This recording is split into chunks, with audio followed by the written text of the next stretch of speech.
Pernahkah kamu merasakan kesulitan ketika harga barang-barang kebutuhan pokok tiba-tiba berubah? Atau mungkin kamu tiba-tiba harus beradaptasi terhadap cara pembayaran baru yang cashless? Atau beberapa waktu yang lalu, kita dihadapkan dengan situasi yang sulit tentang kelangkaan minyak goreng. Berbagai permasalahan yang pernah kamu alami seperti hal-hal tersebut menimbulkan proses adaptasi dan transformasi yang merupakan efek dari terjadinya VUCA. Sebenarnya, apa itu VUCA?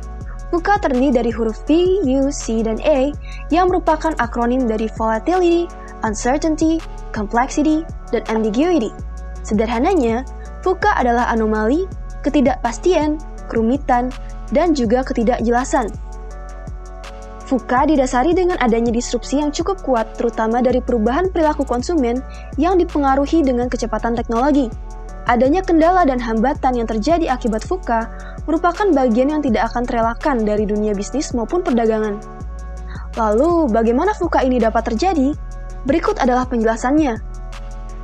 Yang pertama adalah volatility atau volatilitas. Volatilitas adalah kondisi di mana kita menghadapi situasi yang tidak menentu. Volatilitas juga bisa digambarkan sebagai situasi di mana ekonomi berjalan dengan begitu cepat, berubah-ubah, dan sangat kompetitif. Banyak perusahaan yang mampu menghadapi ketidaktahuan, ketidakpastian, dan juga kesulitan, namun belum tentu bisa menghadapi situasi yang cepat dan ketat.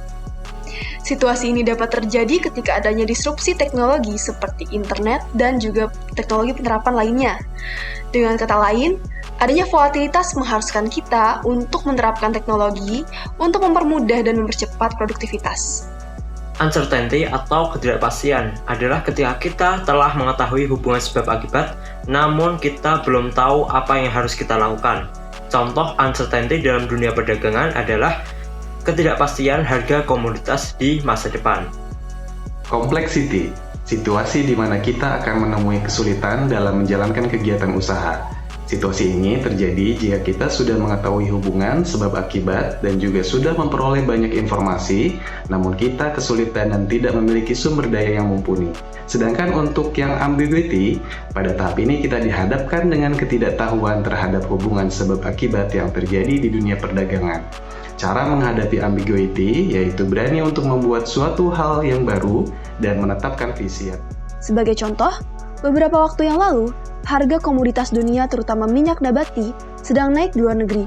Dan kita sebagai bagian dari rantai pasok dunia cukup merasakan akibatnya, yaitu harga minyak nabati dalam negeri juga menjadi naik. Hal ini tentunya tidak sesuai dengan keinginan masyarakat Indonesia sebagai penghasil minyak kelapa sawit terbesar di dunia yang ingin mendapatkan privilege agar harganya berbeda. Secara tidak disadari, tentunya para penghasil minyak kelapa sawit di Indonesia berusaha untuk melawan mekanisme pasar. Dan pemerintah juga sudah melakukan berbagai cara agar harga yang berlaku di dalam negeri tidak terpengaruh dengan harga di pasar dunia. Adanya inisiatif dan langkah pemerintah dalam melawan mekanisme pasar tersebut menemui banyak hambatan di lapangan, seperti adanya hambatan dari jalur logistik dan distribusi, spekulasi pelaku usaha, atau mungkin adanya indikasi penimbunan yang dilakukan segelintir oknum.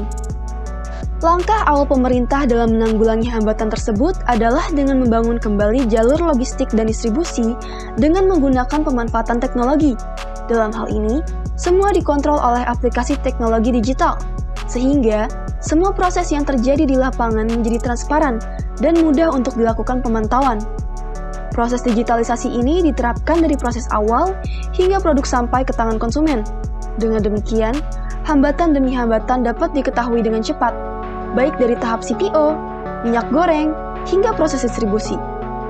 Langkah penggunaan teknologi ini tentunya dilakukan oleh pemerintah untuk mengatasi efek VUCA yang terus menghantui proses bisnis dan perdagangan dalam negeri.